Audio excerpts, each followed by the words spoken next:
title of the work is I Have Forgotten the Night. It's a metaphor of the night, of one night in a different night. One Malagasy night that can happen also in, I can say that in a different nights of a different countries. Let's forget the night. Let's go somewhere. Let's go in the darkness. Let's go in the mysterious part of the night. Let's get lost also.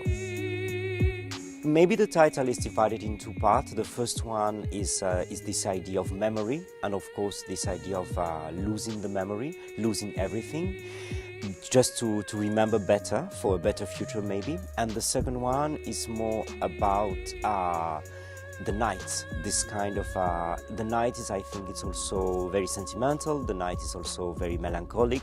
The night is also very mysterious, and many things can happen in the night, and something that we don't know. My project is more how to materialize this idea of lost memory in this night that we can materialize properly. So it's why actually the project is a labyrinth. On a certain point, it's a dark labyrinth where you are dealing with the idea of fragility and the intensity of the darkness. It's why it's a silk paper, but actually when you have like tons and tons of them, then it becomes very dense and very intense, and you are really lost. And I think on my work I'm always dealing with this idea of duality, this idea of like double entrance, double identity also. The idea is actually that the people are asked to walk around inside through the papers and through the different holes and the different texture. I think, yeah, my idea is like the people can get lost in this kind of paper cavern.